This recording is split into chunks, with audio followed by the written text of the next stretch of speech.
Everyone, thank you so much for having me in this video. Hopefully that you are doing great. And we are talking about Unit 4. It's survival. In the previous meeting, we had some discussion about this topic, yeah. If you still remember about survival, survive itu aktivitasnya ya. Bagaimana cara kita bertahan hidup.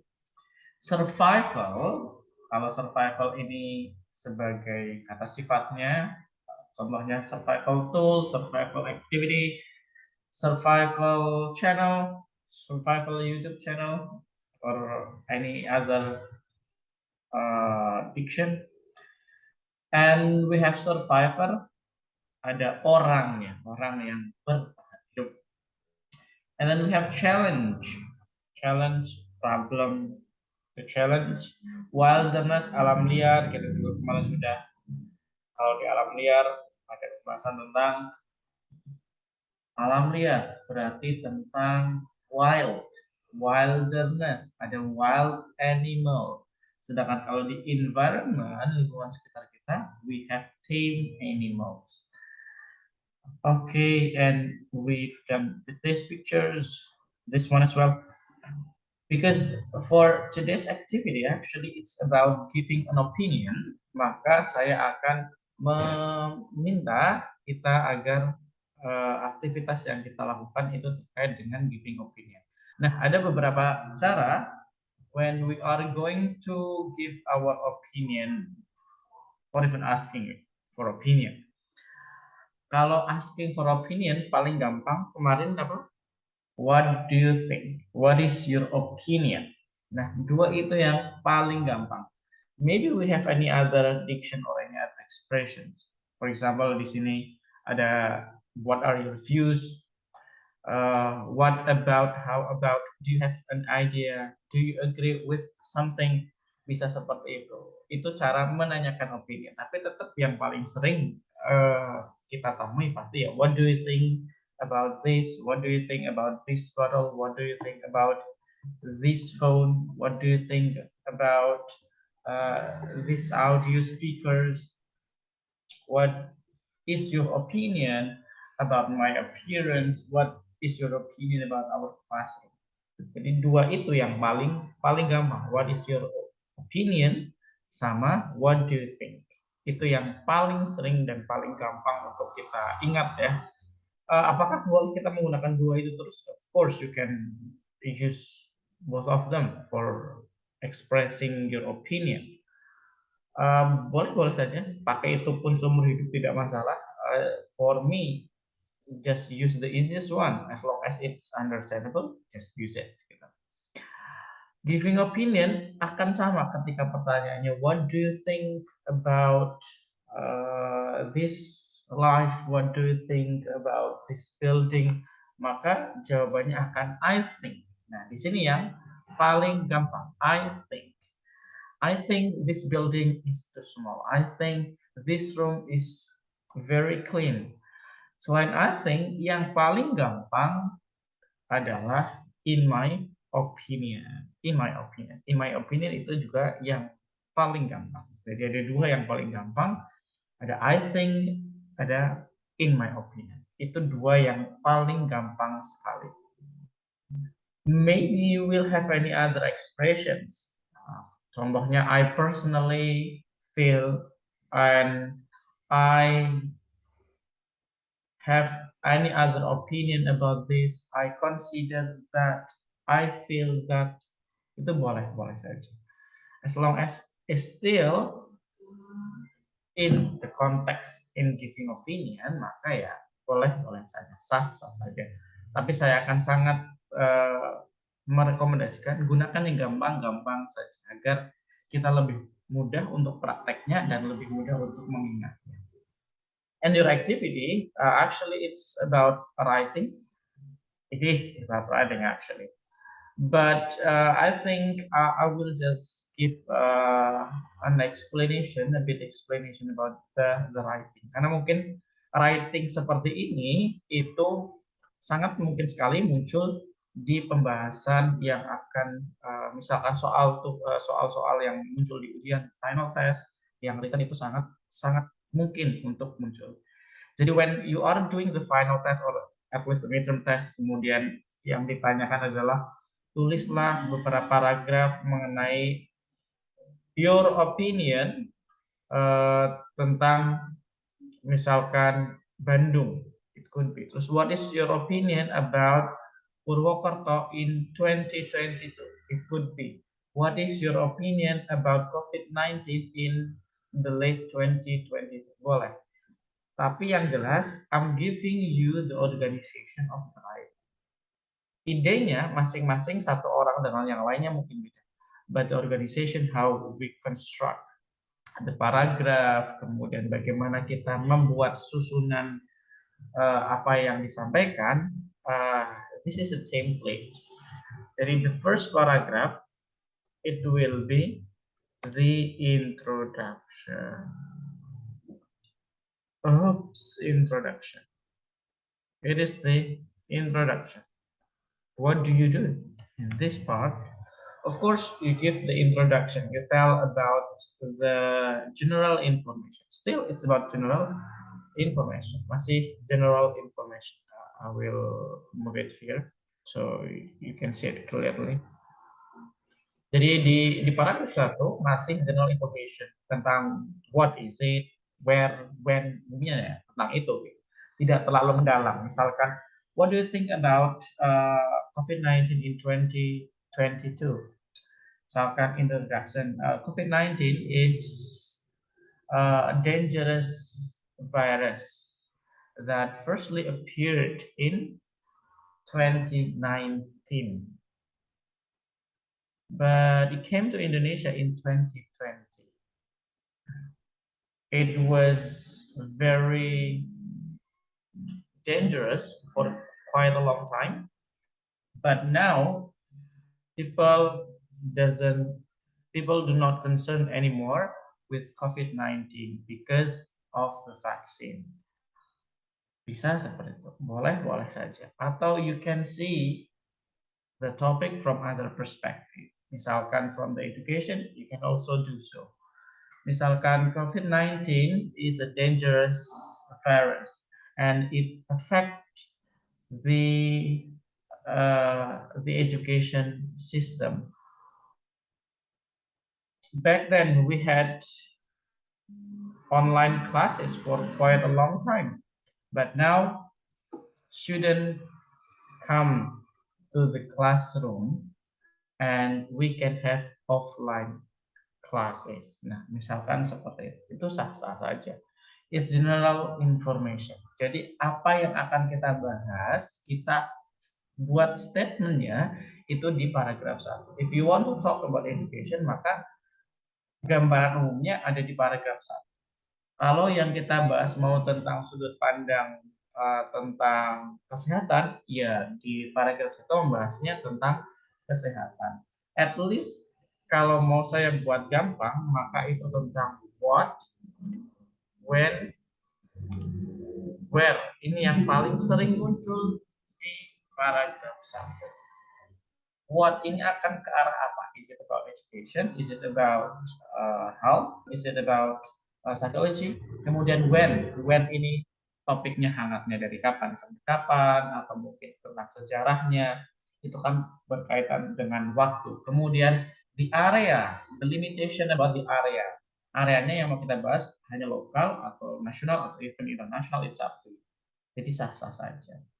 And then kalau sudah memberikan general information, maka we have the second part. It will be the body. Nah, biasanya in the intermediate level, the writing will be about 4 paragraphs.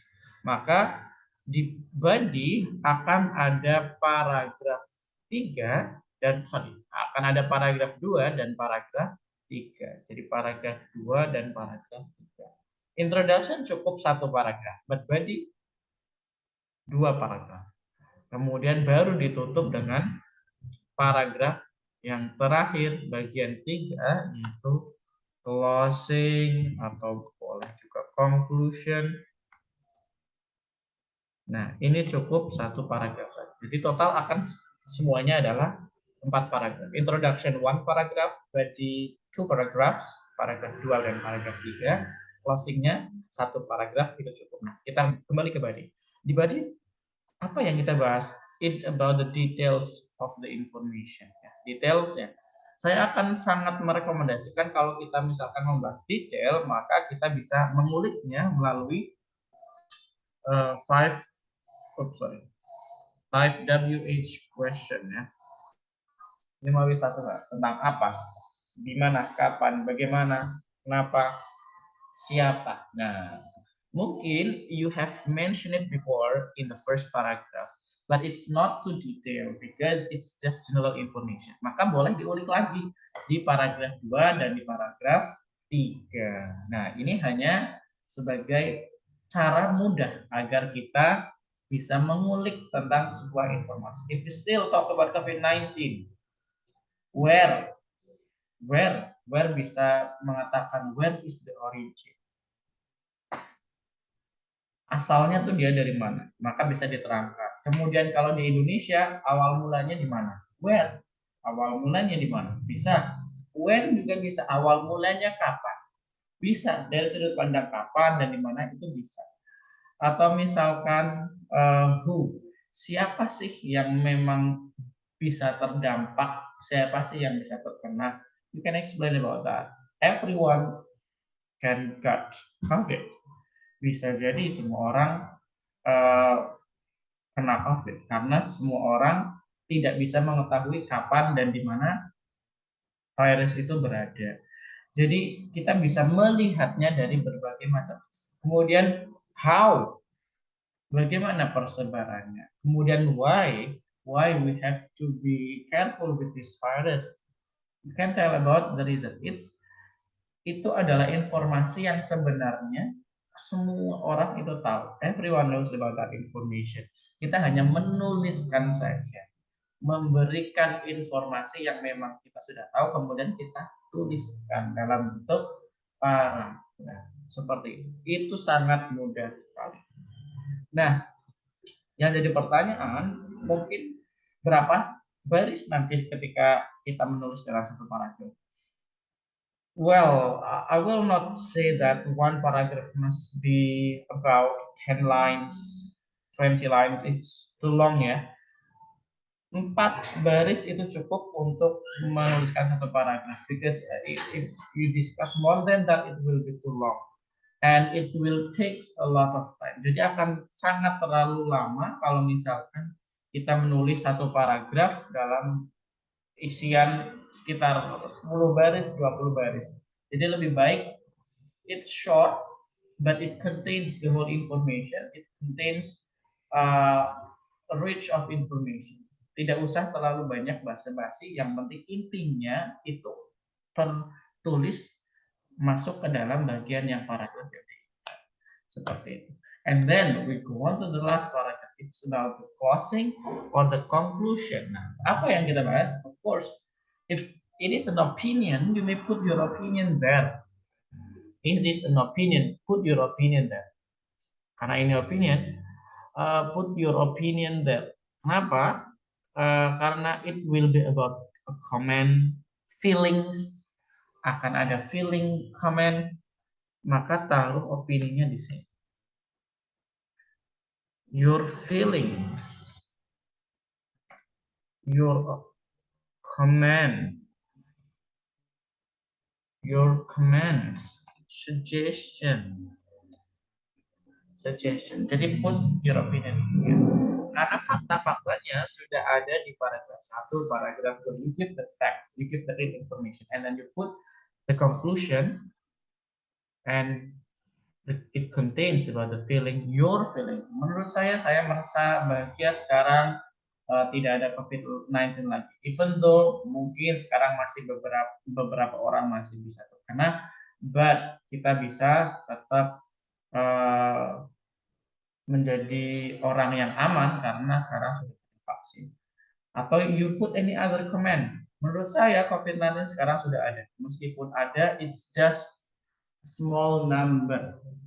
kayak gitu. And we have the vaccine and we do not need to worry about that. Or any suggestion that you can give, because suggestion it is part of the opinion. Apa yang harus dilakukan dan apa yang tidak harus dilakukan. It is your based on your opinion. Jadi sangat mudah di situ. Of course, berapa baris ya? 4 lines it's enough ya. Not too long, not too short. Nah, jadi ketika nanti diminta untuk menulis misalkan di mid test or final test, intermediate it will be about 4 paragraphs. The first paragraph is the introduction. It gives the general information about the related topic. And the second one, it's the body. Nah, body-nya itu masuk ke paragraf 2 dan paragraf 3. You can talk anything there. Gampangannya, cara mengelaborasikannya adalah menggunakan WH question, 5 WH questions. Kapan, di mana, bagaimana, kenapa, siapa saja. Nah, itu bisa diulik di situ terkait dengan topik yang ada. Kemudian closing-nya atau conclusion-nya, put your feeling there, your comment, your suggestion, because it is maybe subjective from you. It could be objective, tapi kalau opinion akan cenderung lebih subjektif ya. It could be objective as well. Tapi kalau opinion, I think it will be better. You can put feelings, comments, and suggestions. Suggestionnya, no matter what, subjective or objective, just give it seperti itu.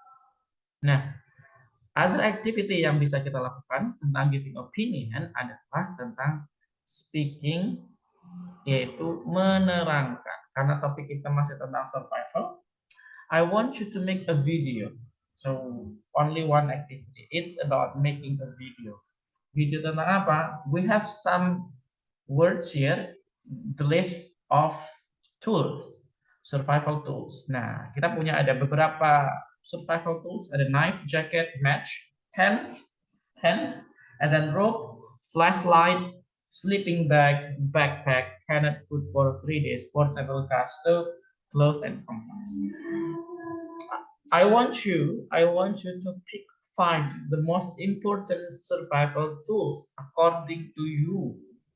Oke, menurut kalian apa sih 5 survival tools yang paling penting yang harus dimiliki oleh seseorang when someone is in the wilderness? Oke, it is an opinion. Jadi masing-masing bisa akan beda. Masing-masing mungkin akan punya sudut pandang yang berbeda melihat kenapa harus ambil pisau, kenapa harus ada flashlight, kenapa harus ada clothes, seperti itu.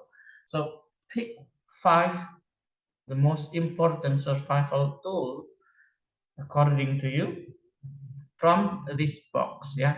Nah, karena ini opinion, give your opinion, give the reason why you think these 5 survival tools are the most important ones. Seperti itu. Jadi, make a video, isinya apa? Isinya adalah giving an opinion about 5 important surviving tools according to you. For example, I'm giving you the example. Hi everyone, thank you so much for watching my video. For me, the 5 most important tools that we can have when we are in the wilderness are knife, rope, flashlight, sleeping bag, and compass. Dan sudah disebutkan nih, then you tell about the reason why we have to bring knife, because in the wilderness, knife is very important for us. We can have it to find the food or as the protection from the danger, because in the wilderness we can meet wild animal, so that a knife is the most important thing to protect ourselves.